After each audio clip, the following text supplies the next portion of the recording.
بسم اللہ الرحمن الرحیم۔ حضرت یونس علیہ السلام کا لقب ذوالنون اور آپ کے والد کا نام متا تھا۔ آپ علیہ السلام اللہ تعالیٰ کے بھیجے ہوئے رسولوں میں سے ایک رسول تھے۔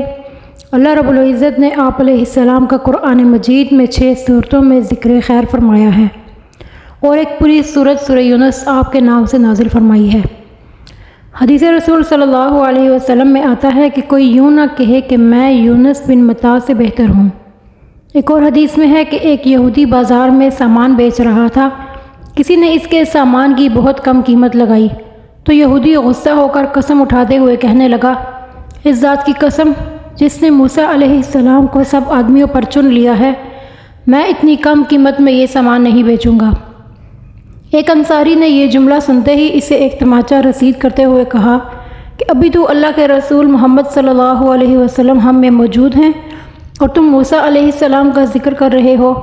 وہ یہودی آپ علیہ السلام کی خدمت میں حاضر ہوا اور کہا کہ اے ابو القاسم، میں ذمی ہوں اور میرا مسلمانوں سے جزیہ دینے کا عہد ہے، پھر مجھے مسلمان نے تماچا کیوں رسید کیا؟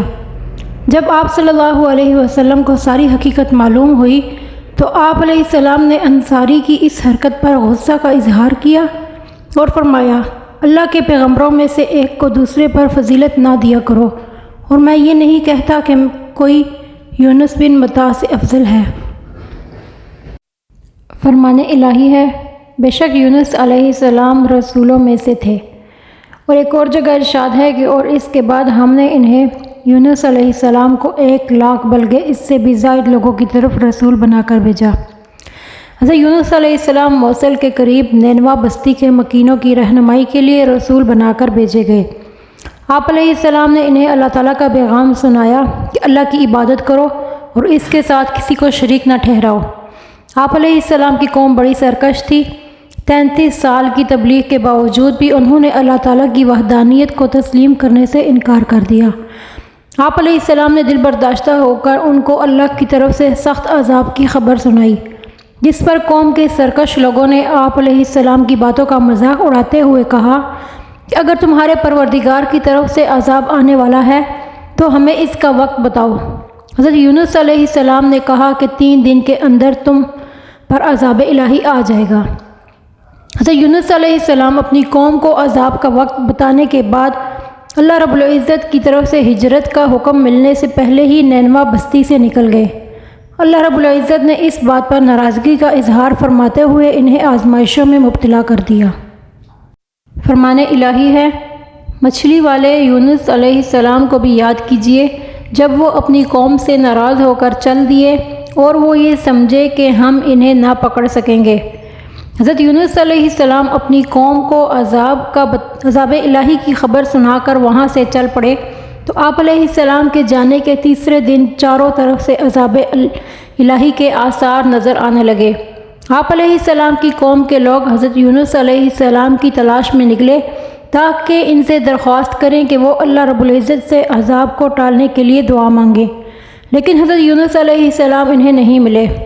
قوم کو یقین ہو گیا کہ اب اللہ تعالیٰ کا عذاب ضرور نازل ہوگا، لہٰذا انہوں نے فوراً اپنے نبی کے ساتھ بدسلوکی پر ندامت کا اظہار کیا، پھٹے پرانے کپڑے پہن لیے، جانوروں کے بچوں کو ان کی ماؤں سے الگ کر دیا، مرد، عورتیں اور بچے رو رو کر عاجزی اور انکساری کے ساتھ اللہ تعالیٰ سے عذاب ٹالنے کی دعائیں مانگنے لگے۔ جانور اپنے بچوں سمیت آوازیں نکالنے لگے اور بڑا حرکت امیز منظر پیدا ہو گیا۔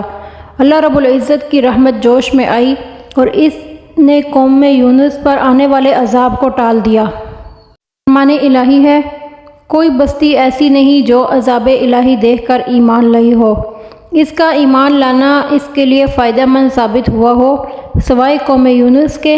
جب وہ ایمان لے آئے تو ہم نے ان سے دنیا کی زندگی میں رسوائی کا عذاب ٹال دیا اور انہیں ایک مقررہ وقت تک کے لیے دنیاوی زندگی سے فائدہ اٹھانے کا موقع دے دیا۔ بس وہ لوگ ایمان لے آئے اور ہم نے انہیں ایک مدت تک دنیا کی زندگی سے فائدہ اٹھانے کا موقع دیا۔ حضرت یونس علیہ السلام اپنی قوم سے دل برداشتہ ہو کر بستی سے نکل گئے تو دریا میں سفر کرنے کے لیے مسافروں سے بھری ایک کشتی میں سوار ہو گئے۔ جب کشتی دریا کے درمیان پہنچی تو ڈگمگانے لگی اور قریب تھا کہ ڈوب جائے، ملاح نے کہا کہ کوئی ایسا مسافر کشتی میں سوار ہے جو اپنے مالک سے بھاگ کر آیا ہے، جب تک وہ کشتی سے نہیں نکلے گا کشتی کنارے پر نہیں پہنچ سکے گی۔ کشتی میں سوار افراد میں سے کوئی بھی اپنے آپ کو مالک سے بھاگنے والا تصور نہیں کر رہا تھا۔ آخرکار مسافروں نے آپس میں مشورہ کر کے یہ طے کیا کہ قرعہ اندازی کر لیتے ہیں، جس کا نام کا قرعہ نکلے گا اسے دریا میں پھینک دیں گے تاکہ باقی مسافر اپنی منزل تک پہنچ سکیں۔ چنانچہ قرعہ اندازی کی گئی تو قرعہ میں حضرت یونس علیہ السلام کا نام نکلا۔ آپ علیہ السلام کو دیکھ کر لوگ کہنے لگے کہ اتنا خوبصورت، حسین و جمیل، پاکیزہ اور معصوم صورت والا اپنے مالک سے بھاگا ہوا نہیں ہو سکتا، لہٰذا دوبارہ قرعہ اندازی کی جائے۔ جب دوسری بار قرعہ اندازی کی گئی تو پھر بھی حضرت یونس علیہ السلام کا ہی نام نکلا۔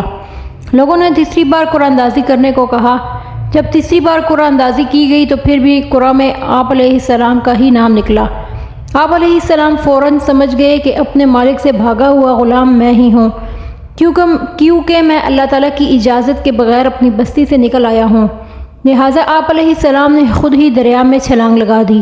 جیسے ہی آپ علیہ السلام نے دریا میں چھلانگ لگائی، اللہ تعالیٰ نے دریا کی ایک بڑی مچھلی کو حکم دیا کہ اپنا منہ کھول کر انہیں اس طرح نگل لو کہ ان کے گوشت اور ہڈیوں کو ذرا بھی نقصان نہ پہنچے۔ اس مچھلی نے منہ کھول کر حضرت یونس علیہ السلام کو زندہ سلامت نگل لیا اور دریا کی گہرائی میں چلی گئی۔ فرمان الہی ہے، یاد کرو جب یونس علیہ السلام بھاگ کر ایک بھری ہوئی کشتی میں پہنچے، پھر قرعہ اندازی ہوئی تو وہ یونس علیہ السلام مغلوب ہو گئے۔ آخرکار ایک مچھلی نے انہیں نگل لیا۔ اس وقت وہ اپنے کیے پر بڑے شرمسار ہوئے۔ حضرت یونس علیہ السلام جب مچھلی کے پیٹ میں پہنچ گئے اور وہاں اپنے آپ کو زندہ محسوس کیا تو اپنی غلطی کا اعتراف کرتے ہوئے اللہ کے حضور گڑ گڑائے اور اللہ عز و جل کی خوب تسبیحات بیان کیں۔ جب آپ علیہ السلام نے اللہ تعالیٰ کی تسبیح کے ساتھ دعائیہ کلمات کہے تو اللہ عز و جل نے آپ کی دعا کو فوراً قبول فرما کر آپ علیہ السلام کو غم سے نجات عطا فرمائی۔ اللہ عز و جل نے 40 دن کے بعد مچھلی کو حکم دیا کہ دریا کے کنارے جا کر انہیں اپنے پیٹ سے باہر اگل دو۔ مچھلی نے اللہ تعالیٰ کے حکم کی تعمیل کرتے ہوئے آپ علیہ السلام کو باہر اگل دیا۔ اللہ عز و جل نے وہاں آپ علیہ السلام پر کدو کی بیل اگا دی۔ آپ مچھلی کے پیٹ میں رہنے کی وجہ سے بہت زیادہ کمزور ہو گئے تھے اور آپ کا جسم نرم یعنی پیلا ہو گیا تھا۔ اس حالت میں اگر آپ پر ایک مکھی بھی بیٹھ جاتی تو آپ اس کی تاب نہ لا سکتے تھے۔